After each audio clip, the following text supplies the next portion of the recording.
Greetings, greetings and salutations. It's been a while. It's been a hot minute, a hot, humid minute. I am in Ubud here back in Bali. And I just thought I'd let, the few of you that are wondering where I've been know what I've been up to and what I'm doing. So, just over a month ago, I left Vietnam. And the last real video I made was about the hurricane. I can't remember the name of the hurricane, but the typhoon Yagi, I believe, that smashed into Hanoi. And that video got over 50,000 views, which was nice. Unfortunately, it was nice for me, not so nice for Hanoi. It destroyed 20% of the trees in that city. And of course, there was loss of life as it came up the coast, hit parts of China, the Philippines, killed a few people in Vietnam. Really tragic. It did a lot of damage. So the night of that hurricane, I went out and I documented it. I documented the damage and I filmed a lot of the destruction in the morning. You can see that if you look at my channel. I survived a Hurricane Yagi or Typhoon Yagi. So a TV show from Channel 5 News in the UK, or I don't know if it's news, it's just Channel 5. They have a TV show about extreme weather, and they interviewed me, and they're taking all that footage, and they are making a TV episode, and yours truly is the star. So just know you knew me before I was famous in England, okay? When you see me, I don't want eye contact. Don't make eye contact with me. I'm a big shot now. So that's coming out on February 15th in the UK, and I'll have a link for my own viewing pleasures. I'm not sure how everybody else can see it. I don't know if that's going to be anywhere else other than England, but they say it's going to be syndicated for international release. That should be interesting. And I haven't really been making any videos, so I thought I would explain why. Number one, there's a few technical problems. My GoPro handle broke, and I just never got it replaced. For some reason, my GoPro will no longer upload videos to my laptop. I have to go from my GoPro to my phone to the cloud to my laptop because I don't have an SD card reader. It seems like a simple problem to fix. I just never bothered to fix it. And then for a long time, I was having issues where all my videos were sped up when I uploaded them to some higher frame rate. And I got annoyed. And so I stopped vlogging. I just stopped vlogging. And also, one thing that pisses me off about YouTube is in order to make a living as a male YouTuber, I don't have a nice booty and TNA I can show off to the world. So in order to get views, if I make content like I did in Cambodia about local Cambodians who are saving the mangrove forests, saving the mangrove forests from pollution, if I do a documentary about this, it gets 300 views. If I do an episode that's like, here's the naughty massage girls of Pattaya, I'll get 100,000 views, right? So in order to make a living as a travel vlogger right now, you need to do what a lot of my friends are doing, which is go to the mountains of Pakistan and interview the Taliban, or go deep into the most filthy parts of India and then complain about how disgusting it is. This is what everybody's doing now in order to get any traction on YouTube. If you do positive stories, they just won't fly. So I made a bunch of marijuana videos in Thailand because they legalized it. And I thought, well, this is interesting content. My videos were going straight to the moon. I was like, I could make a living making videos about legal marijuana. Even me saying marijuana on this stream is going to get it flagged by YouTube. So these videos I made about marijuana were getting 100, 200,000 views.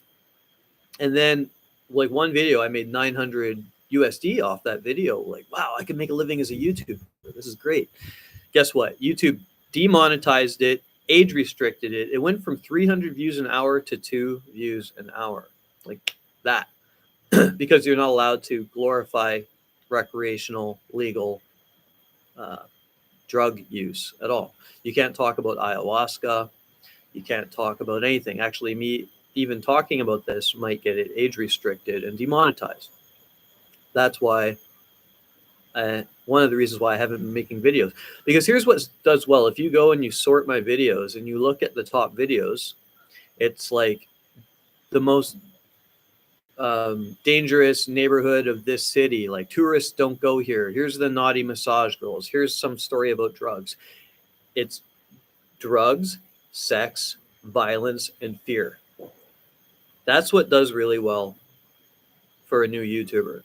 If you do like the top 10 destinations, anything like that, it's not going to do well. The other option is maybe to do real estate, or digital nomad content, like the cost of living. Here's how much it costs to live here. Here's how much it costs to rent a place. Here's how far your money can go.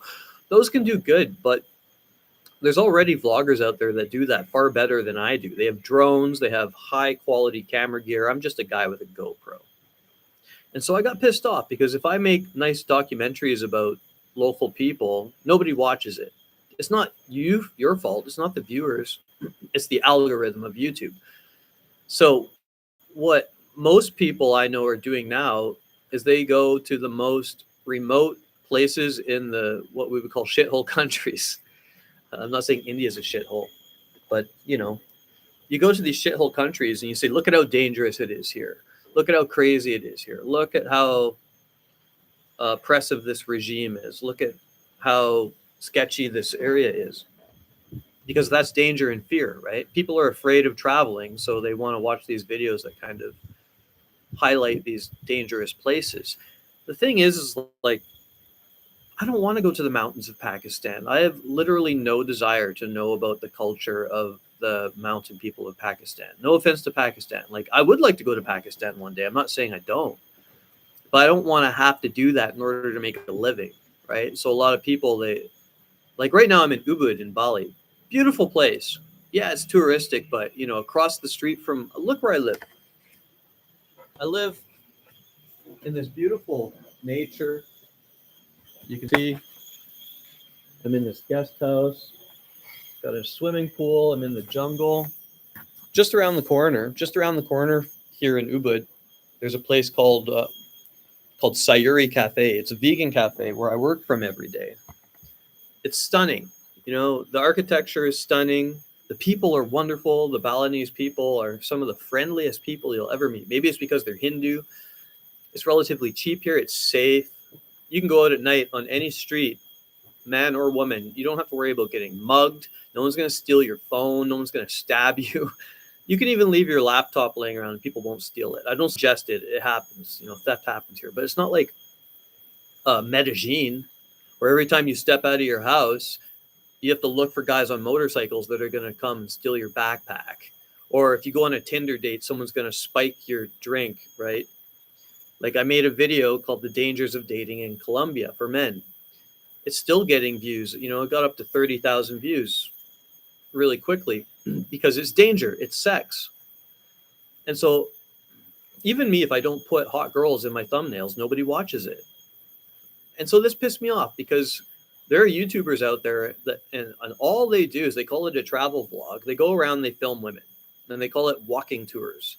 So they'll go around and they'll slowly pan and zoom in on the females, especially in Colombia, but all around the world, like Rami Travels, for example. Zoom in on their ass, zoom in on their tits, and they call it a travel vlog, and they get millions of views, millions and millions and millions of views. Now, I can't necessarily hate on them because these guys are making $100,000 a year off YouTube ad revenue. But if I show a video of legal marijuana, I get canceled by YouTube. Sorry. This is promoting dangerous content. That's what they say. Harmful, dangerous content. Right? So it's okay to objectify women, but it's not okay to show legal marijuana. And so I worked as a copywriter for a few years, and I worked in conservative politics. I'm not a conservative. I wouldn't consider myself liberal. I'm more of a center of the road kind of guy. But I worked for this conservative newsletter, and we would have copywriter meetings, and the boss would say, look, the goal is to create this one emotion. It's called indignation. So you piss people off, they click. You scare people, they click. And this is how the currency of the internet works now. It works on fear and anger and division. And I didn't like being a part of that. And I told my boss after a few months, even though I was getting paid, oh, look, I got a dandruff there.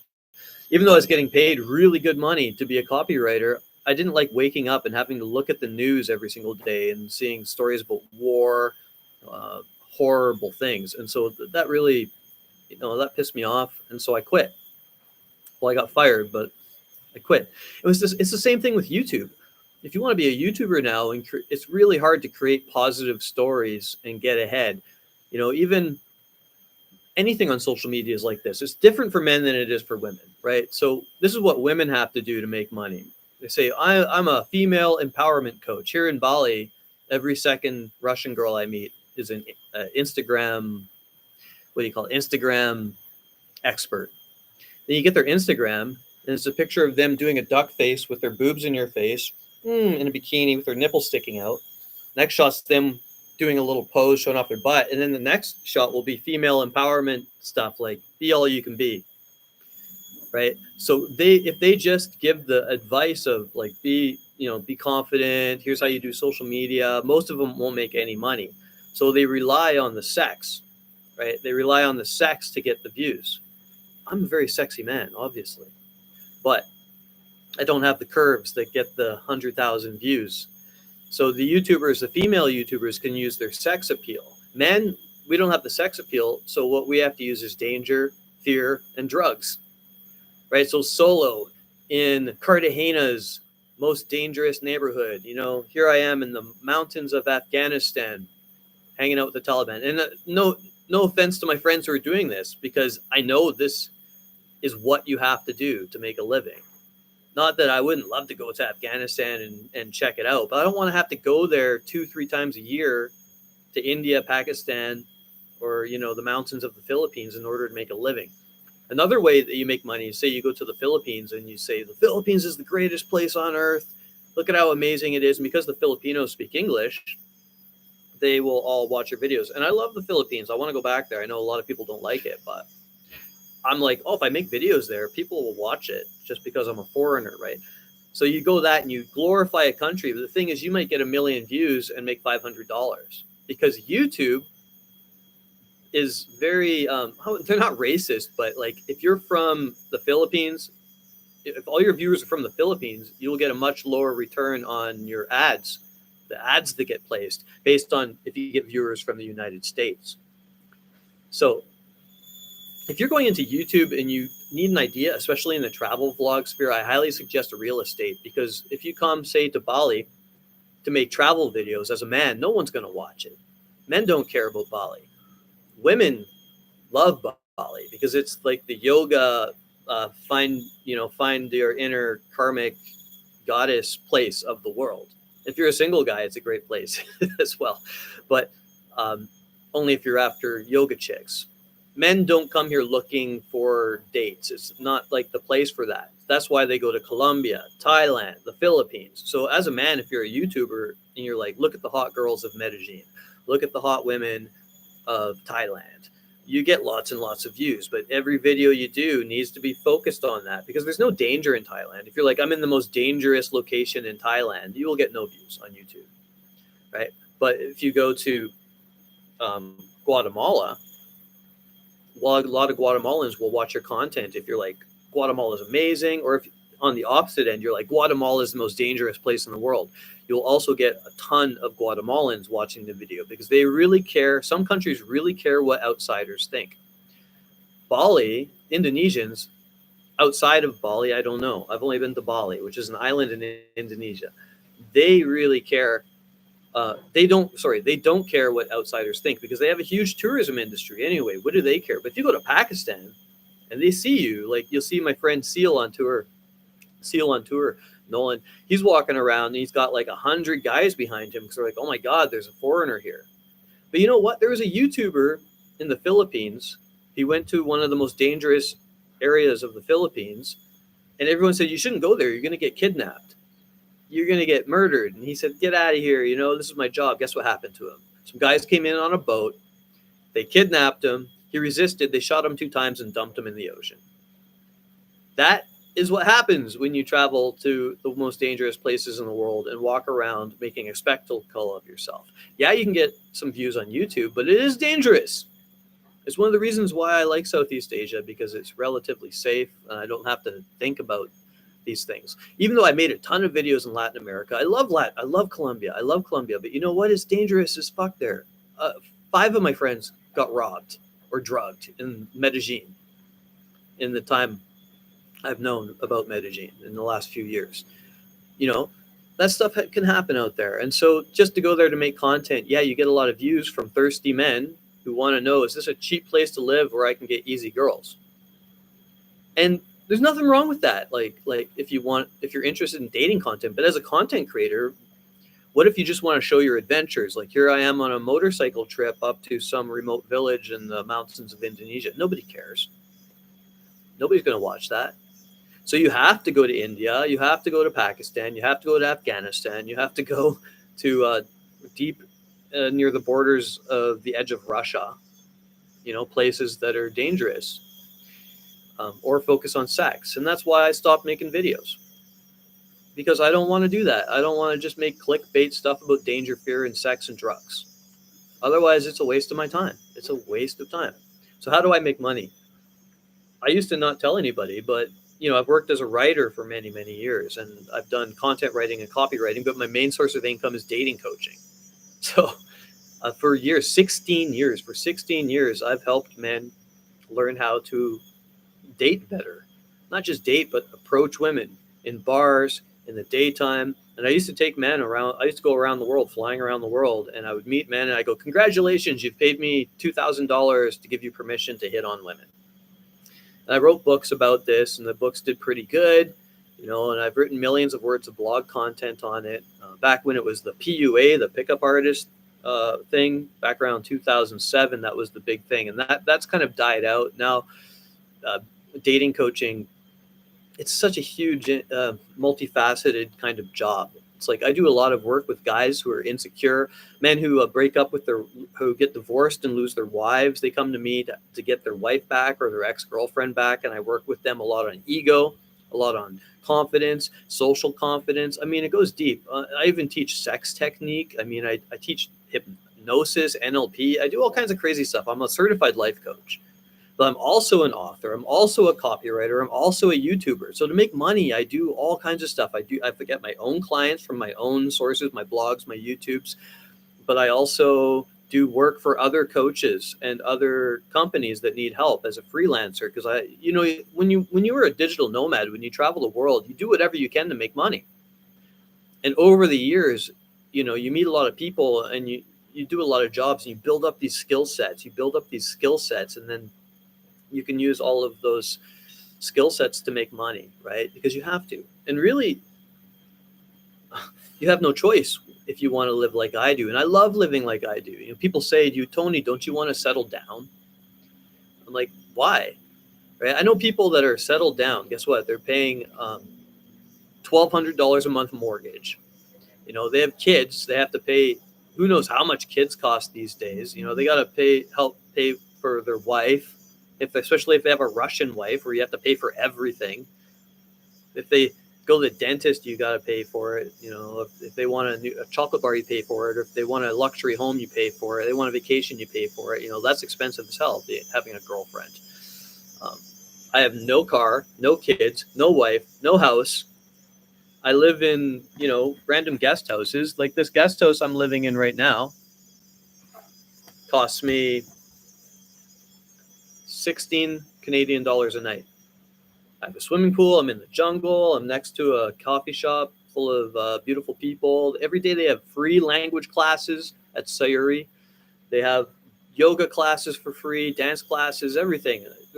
It's a vegan place. They're kind of hippies, but it's a nice place for me to go if I don't want to go far from home, or if I want to go up to the mountains, I can do that. Like, I do miss Canada.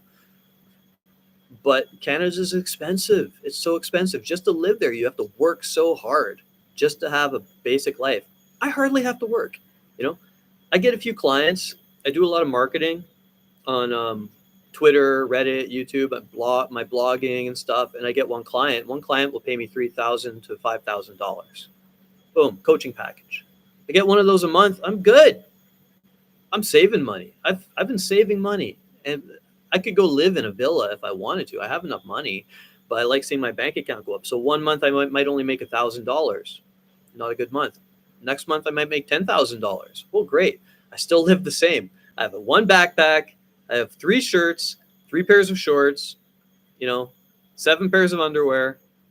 When it gets old or dirty, I wash it or I give it away and I buy new clothes. Simple.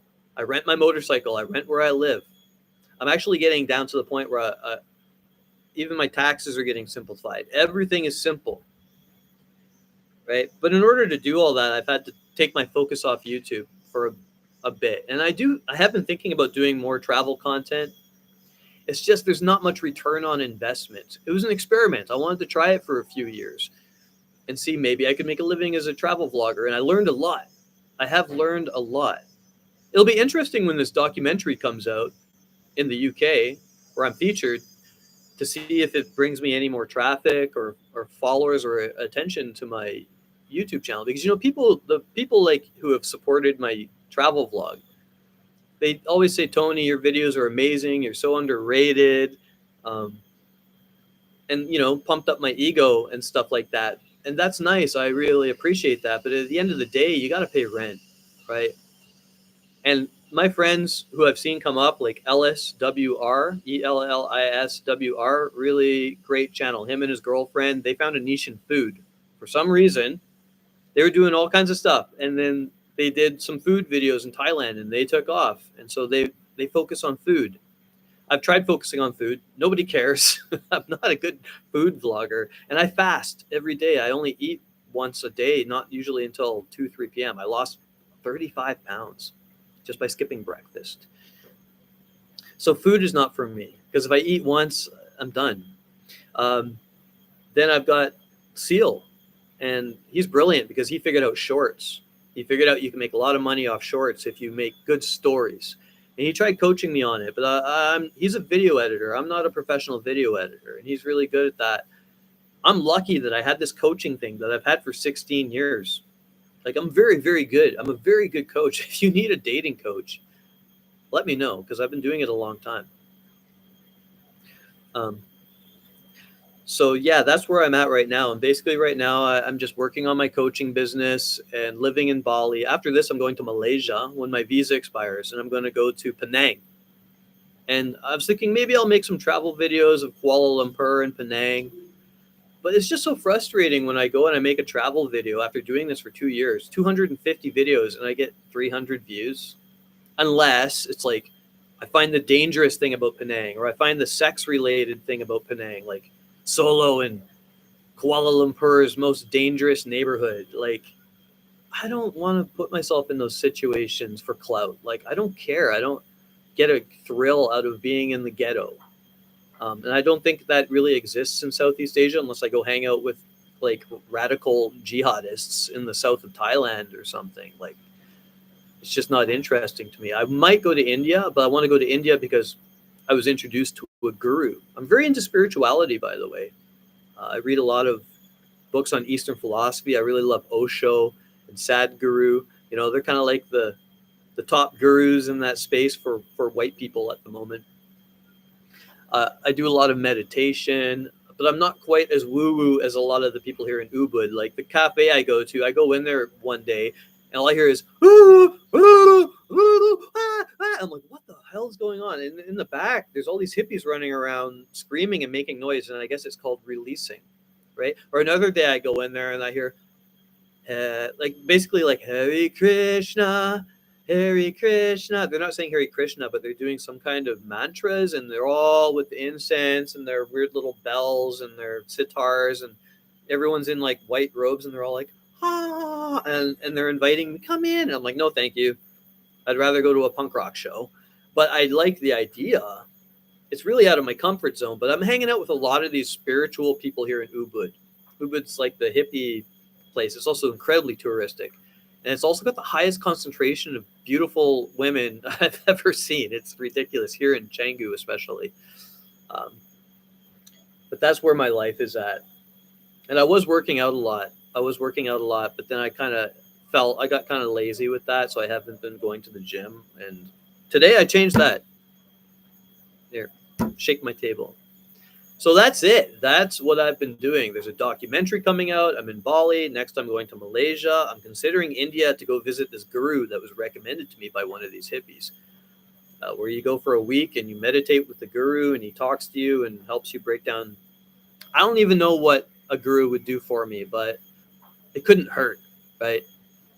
So that's a reason to go to India. And this guy, Dakota of Earth, that I really like on YouTube, he used to also make a lot of money doing content about drugs, a lot of stuff about ayahuasca and marijuana. But then again, YouTube demonetized and age restricted everybody who talks about even the holistic benefits of these drugs.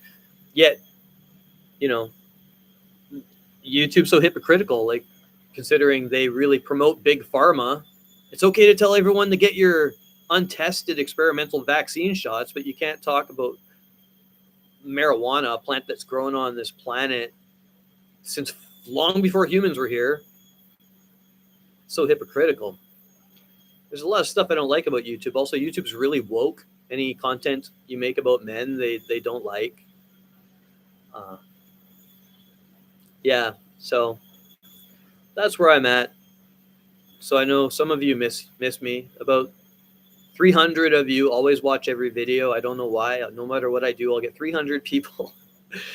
People will look at my channel and they're like, I remember when I just wanted to get 1,000 viewers, and my friend Tom was like, man, I was so proud of you when you got your first 1,000 viewers. I worked really hard. I made a lot of videos. And at that time, I wasn't making any money because I wasn't doing any other work. I was focused on YouTube. And I got to my 1,000. And since then, you know, I'm up to like 6,500 subscribers. I mean, in my mind, when I was doing this, I figured I by now should have 20, 30,000 subscribers, but I'm not that good at YouTube. I'm not that good at thumbnails. You know, that's just the truth of it. As charming and as much of a genius as I am, I think I'm a much better life coach than I am a YouTuber. Yeah. Even with a nice beard like this. Even when you're a 10 out of 10 in looks, you can't, as a man, you just can't grow on YouTube that easily, or social media in general, without a strategy. You need a real specific strategy. You know, go hang out with the Taliban. Go to like the shittiest beaches in the world and bitch about the pollution and get the locals pissed off, and they'll start sharing it. You know, there's these vloggers now, and they're very cynical. And so they'll go to a country. They're not quite nuisance bloggers, but they'll go to a country and just bitch about it. Look at how crappy this place is. And those do really well because a lot of people fall into that negativity and they go, yeah, it does suck there. Sure, they're telling the truth, right? I've done those videos too. Look at this pollution. It pisses me off. But if they know if they do something like, look at how wonderful it is here, as a man, they won't get any views at all. So it's a waste of energy. Because it's a business, you know, all these vloggers, everybody. I know tons of digital nomads. Nobody does it because they enjoy it. They do it because they're hoping they're able to make a living so they can keep traveling or build a life around being an entertainment artist, which is a good life. But unfortunately, the way the system is rigged and everything, it's like I said, social media, it's sex, fear, danger, drugs. Those are the things, positive, cool, intellectual content. Another niche that's really big is politics, of course, because that's division and indignation. How dare they do this? How dare they do that? Or conspiracies. But conspiracy stuff usually gets demonetized, right? You say certain words. There's words you can't say on YouTube. So that's why I stopped YouTubing. But I might do it again just for, you know, fun. It gives me a reason to get out of the house and go do things, like go check out some waterfalls. But here in Bali, what am I going to do? Go to yoga class, go to some waterfalls, talk to some locals. Nobody watches it. Men don't care. And my audience is like 100% men. I think there's 5 women. My mom and one sister maybe watches my videos. YouTube is primarily dominated by men, and they want to see hot women, which I have no problem approaching. But if I'm going to videotape beautiful women, I might as well use it on my dating channel. Why would I use it on Tony Travels so I can get $20 in ad revenue when I could potentially, if I'm going to go flirt with women and get their consent to film them, I might as well put it on my dating channel, where I could potentially sell a $3,000 to $5,000 coaching program to some guy who wants to get a girlfriend, right? Or suffers shyness. But yeah, the reason I started doing YouTube was because I'm able to go approach strangers. I'm like pretty introverted. I'm an introverted guy. I'm a Pisces, that's why I'm covered in fish. But I'm naturally an artist, a teacher, musician, a writer. I don't do well in 9-to-5 jobs. I've worked many jobs. I've worked in construction. I've worked in restaurants. My first job was in a Pizza Hut. I got fired immediately. And I've worked as a busboy, and I became the head busboy. I was working in fine dining restaurants. In my 30s, I was a busboy. I did so many jobs. I worked in record stores. I did door-to-door sales. I worked for Visa selling insurance on the phone. I tried everything. I hated it all. The only thing that the only jobs I can do where I don't eventually have an existential crisis and consider ending myself is teaching and making entertainment. I'm working on a science fiction novel. I'm actually a much better writer than I am a YouTuber. What's my message to you guys? Yeah, follow your dreams. But, systems are there for a reason. There's things that work and things that don't work. Like, you can go write your novel, but if you don't already have a giant social media platform, no publishing house will pick you up. Because the first thing publishers want to know now is, oh, you wrote a novel and it doesn't suck. That's really impressive. How many followers do you have on Instagram? Right? Because if you don't have a launch platform, they're not going to publish you. All the mainstream media is dying, right? But at the same time, all the people that pay for that revenue, Coca-Cola, Pfizer, they're all going to YouTube and Instagram and Facebook to pitch their bullshit there, and you got to please them. So you want to find ways, especially with AI now, it's getting even harder. It's getting even harder as a content creator because you can use AI to generate everything. In a few years, there will be a video that I could make of me talking to you. You wouldn't even know the difference. You can already do that now with voice. So for content creators, it's going to get harder and harder. Creating videos, teaching things. I predict that there will soon be an age of abundance. If we don't destroy the world, that's another story. But I'm positive, okay, everything's going to be okay. There'll be an age of abundance. It's going to be a post-labor society. So when you make content, it won't be about making money because they'll have to make universal basic income work. I don't like that because it sounds like techno-communism to me. I don't like communism. I like the idea of it, but I don't like it in execution. But there will be no choice because AI and robotics are going to replace everything. Everything. I use it all the time. If you don't use AI now, what are you doing? If you're a content creator, it makes life a lot easier. It's going to replace everything. And what's going to happen is you want to build a house, boom, it'll be 3D printed.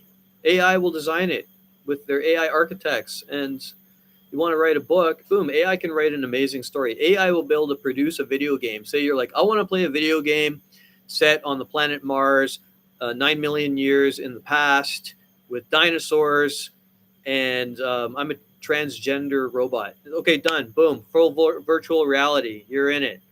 And all the AI is run on GPTs that are completely autonomous, and it's like you're in the Matrix. That's only a few years away. You want a movie? You're like, I want the new Indiana Jones sequel, but Indiana Jones is 12 years old, and starring Brad Pitt as Indiana Jones. Boom. It'll be done. AI will generate it. It'll be amazing. You won't know the difference. And people will be looking for human-created content. People always say, oh, I wouldn't watch that. Bullshit.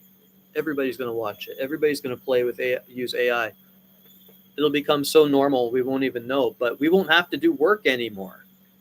So we'll have time to make YouTube videos for fun, to learn to play guitar. Even right now, you can generate music with free AI, like Sona, S-O-N-A, and the music is nothing but hit after hit. Any genre you want. 90s gangster rap, 2010 speed metal, anything, folk music.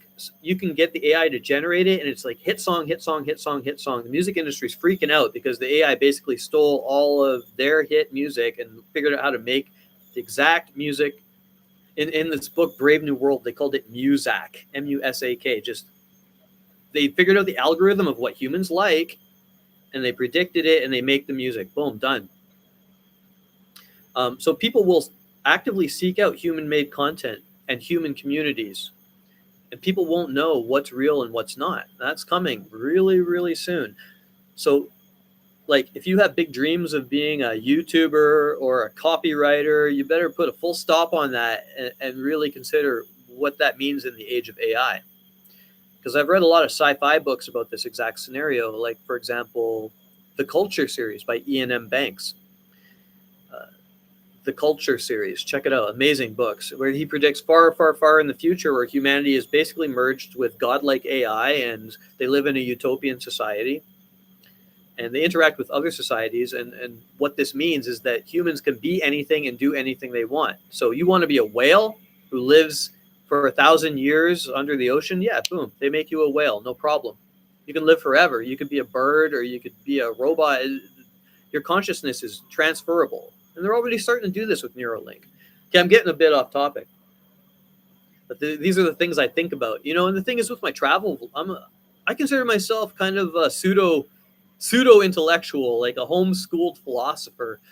I've published multiple books and stuff, but on YouTube, I'm really just like, hey, look at this waterfall. Like, let's go talk to these sketchy Nicaraguans that are smoking crack by this tree. Like, it's entertainment, but it's not enlightening. It's not helpful. It's not intellectual, other than maybe inspiring people who are researching travel. It's another reason why I don't do it, because it doesn't really go deep enough for me. And when I make a video, which I think is amazing, like my video on depression, here's how to overcome depression when you're traveling, nobody watches it. Even though this is probably a video that if someone who's depressed watched it and took me seriously would change their life. Literally. I used to be depressed, suicidal. I fixed it. I'm a happy guy, but I don't have authority in that space. If you want to build authority in that space, you have to build that infrastructure on social media from the beginning and become like a guru. People will want to go for humans, but the AI is going to be amazing at giving advice. I took my novel and I fed it chapter by chapter, my new science fiction novel I'm working on. I fed it chapter by chapter into Grok, not ChatGPT because it has limits, but Grok, the AI from X. It was amazing. Every chapter, I had conversations with it about my book. What do you think of this? What do you think of that? Like, I'm not using it to write my book, but just it's like someone you can talk to about things that would bore other people, and it's always happy to talk to you. It was very, very helpful, very useful. So imagine even dating in the future. You're a woman. No man is able to please you like your Jude Law robot can. This is coming. Not only is your Jude Law sex bot amazing in bed and knows exactly all of your needs, he's never late, he never cheats on you, he's an excellent philosopher, he can help you with any work you need to do, he can give you orgasms in 60 seconds, boom, done, and then cuddle you and talk to you about feelings until dawn. Do anything you want. On the other side, there's going to be female sex bots, and people are already getting their emotional needs met from AI, from ChatGPT. Like, it's happening now. AI is I don't think people understand how profound of a change is happening in the world because of AI. And if you're like, I'm going to be a YouTuber, well, you better consider this, right? Because already on YouTube you find tons of faceless videos. People are just cramming out these AI generated script, AI voice, AI images, and the videos are doing really, really well. Even I get caught watching them, and I want to click off because I know it's AI, but it's too interesting. Especially stories on forbidden archaeology, like pre-Diluvian flood things, stuff about the Anunnaki. Like, I get really interested in that because I really believe almost everything that we've been taught in school about history is a lie. It doesn't take much deductive reasoning to figure that out. That the media and the education industrial complex has lied to us about nearly everything to do with reality and society in general. culture. It's all a lie. And humans were so easily manipulated. So easily manipulated. Take this experimental jab or you're going to kill grandma. And by the way, even though it only kills old people, we have to give it to all the kids. Like immediately I was like, this is big pharma. They're basically like high-level drug dealers. They're like no better than the narcos. But yet 99% of doctors says MSNBC, and everyone's like, you're going to kill grandma. We're so easy to manipulate. So fucking easy. Look at this drone stuff going on in America. 50 drones an hour flying over the size of cars. Some of them shapeshift. I mean, the government's like, oh, no problem. It's nothing. And people are like, oh, it's nothing. It's not nothing. We're so easily manipulated. That I think if I found a new purpose in life, it would be waking up the world to the effect that mind control plays on all of our lives. Because it's absurd. Being someone who literally worked as a propagandist for conservative news, like, it blows my mind. Anyway, this is a spiritual issue. Really. Because I really believe our society is run by very sick people. By society, I mean big government, the people above the big government, what you might call the Illuminati. They're real. They're real.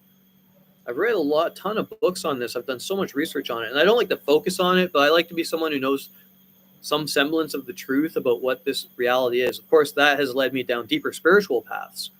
Like, what does it mean? What happens when you die? Most people are atheists now.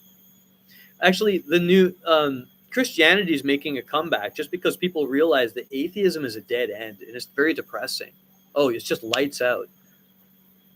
Boring. So boring, right?